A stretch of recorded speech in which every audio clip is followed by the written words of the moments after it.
My brother inherited the family business, failed miserably, and now they want me to work for free. I'm 33, male, and honestly, I never expected my life to get so tangled up in my family's mess again. I thought I was done with it all. But here we are. Let me start from the top. My dad built a manufacturing company from scratch. Nothing big, but it paid the bills and then some. Growing up, it was the family's identity. You know how it goes: blood, sweat, and tears go into something, and suddenly it's a legacy. My older brother M was always the one they were grooming to take over. He went to business school, shook hands with all the right people, and he wore that "I'm next in line" look on his face for years. Me, I was the second kid, the artsy one. I never had any illusions that I'd be running the family business, and I was okay with that. I've always been a bit of a black sheep taking a different route. No one ever asked me if I wanted to be involved, and I didn't ask either. It was just kind of understood that M would get everything, and 3 years ago, that's exactly what happened. My dad handed him the company, no conversation with me, not even a token offer.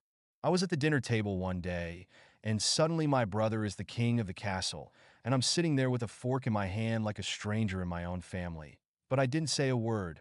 I didn't want the business anyway, right? So I let it go. Easier to stay quiet than to fight over something I didn't want in the first place. Now here's where it gets good. Fast forward to now, and the company's tanking. M took over, made all the wrong calls, bad deals, dumb investments, you name it. And in 2 years, he's run Dad's pride and joy into the ground. And what do you think happens? Do they hold him accountable? No. They're still treating him like he walks on water. Meanwhile, I've been minding my own business, working my steady job, watching from the sidelines as the whole thing falls apart. Then last month at one of our awkward family dinners, they spring this on me. I'm sitting there chewing through a dry piece of chicken, and my dad clears his throat, the same way he did whenever he was about to lay something heavy on us. "We need to talk," he says, glancing over at M, who's staring at his plate like it's got all the answers. I already knew where this was going, but I played along. "Okay, what's up?" My mom jumped in like she was softening the blow. "M's been having a tough time with the business, and we were thinking maybe you could help out." I stared at her for a second, then looked at M. He couldn't even meet my eyes. "You want me to help him with the business?" "Well, yeah," my dad said like it was the most obvious thing in the world. "You've got good people skills, and the company could really use some new ideas. You two working together could turn things around." I couldn't believe what I was hearing. "And how much are you planning to pay me for this?" Silence. "We were hoping," my mom said cautiously, "that you'd be willing to do this as family. Help out without worrying about the money part." I had to laugh. I couldn't help it. I leaned back in my chair and let it out, loud and bitter. They all just sat there, staring at me like I was the crazy one. "Let me get this straight," I said, still chuckling. "You want me to come in and clean up his mess for free?" "It's not like that," my dad said, clearly annoyed. "We're family. We're supposed to help each other out." I looked at him, then at M, who was still avoiding eye contact. "Help each other out? When the hell did any of you help me out? You handed him the business without even thinking about me. And now that he's trashed it, I'm supposed to jump in and save the day? For nothing? That's not fair," my mom cut in. "We didn't mean to make you feel left out. M was just better suited for it, and you didn't seem interested." "Yeah, and I wasn't," I shot back. "But that's not the point. The point is, you didn't even ask me. You gave him everything and left me with nothing. And now that he's screwed up, you want me to fix it for free. Do you even hear yourselves?" M finally spoke up, sounding defensive. "I didn't ask for this, okay? I didn't ask for things to go wrong. But things happen, and I'm doing my best. I just need some help." I turned to him, shaking my head. "You don't need help. You need someone to clean up your mess for you. And I'm not your guy. We're not asking you to take over," my dad said, his voice tight. "Just to give your brother a hand." "A hand?" I scoffed. "No, what you want is a free employee. You didn't give me a stake in the business. But now you want me to do the dirty work. That's not how this works."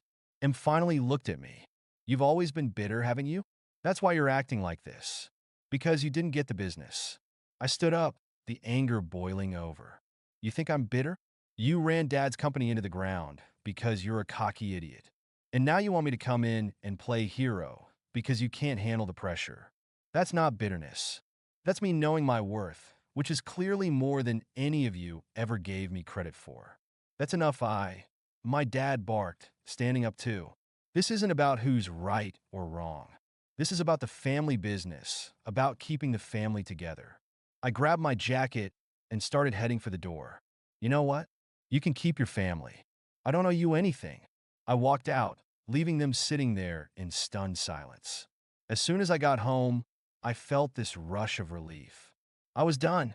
Done being the backup plan, done being the guy they only called when they needed something. I wasn't going to let them guilt me into fixing their mess. I deserved better. A week later, M called me.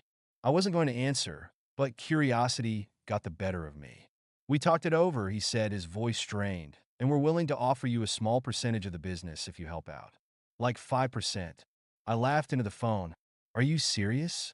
You think 5% is going to get me to drop everything and come save your ass? It's more than you had before, he said, like he was doing me a favor.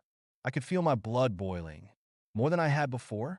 You're seriously offering me a sliver of the thing you got handed on a silver platter? No, man, I'm not playing this game with you. Come on. I go to hell, M. I hung up the phone and didn't look back. But that wasn't the end of it. A couple days later, my mom called crying. She said if something didn't change, they'd have to sell the business. She laid it on thick about how hard Dad worked to build it, how proud he'd been of it, how it was his legacy. That's not my problem. You don't mean that, she sobbed, trying to guilt me into caving. I do mean it. You and Dad made your choice. You chose M. Now you have to live with that. For a while after that, the call stopped. I thought maybe they'd finally gotten the message. But M showed up at my apartment one night, looking like absolute hell. I almost didn't let him in, but part of me was curious to see what he'd say. I'll give you more than 5%, he said. Name your number. I looked him up and down, my anger simmering just below the surface. You really think this is about money? You think you can buy my help? M looked desperate. I'm just trying to fix things. Fix things? I scoffed. You can't fix anything. You're just trying to drag me down with you. No deal. He stood there for a minute, like he couldn't believe I'd actually say no. Then he just nodded, turned around, and left. That was the last time I saw him. The business was sold a few months later. I heard through the grapevine that my parents were devastated. My dad had to swallow his pride and sell off the company he'd spent his whole life building because M couldn't hack it. And you know what? He didn't got it. Not anymore. A couple of months after the sale, my dad called. I almost didn't pick up, but something in me just wanted to hear what he had to say. He started, his voice softer than I'd ever heard. Your mom, and we wanted to talk. About what? About everything, he said, sighing deeply. The business, the way we treated you. We were wrong. I didn't say anything. I just sat there, holding the phone. We were wrong to treat you the way we did, my dad continued. We should have included you from the start. We made a mistake. I'm sorry. I let the words hang in the air for a moment, unsure how to respond. Part of me wanted to yell at him, unload all the years of frustration, but I didn't. Instead, I just said, I appreciate that, Dad, but it's too late. I understand, he replied, his voice strained. I just wanted you to know. We sat in silence for a few seconds before I hung up. I didn't feel triumphant or angry, just done. The kind of done where you finally realize you're free of someone else's weight. In the end, M moved away, and my parents stopped calling me for favors. The family business was gone, but I had my peace. It wasn't the closure I expected, but it was the one I needed. So, to anyone out there dealing with entitled family members or people trying to use you, don't let them. You don't owe anyone your time or energy. Walk away when you need to. Thank you so much for listening to my story. If you have any thoughts, I'd love to hear them. So please leave a comment. Don't forget to like and subscribe if you want more stories like this one.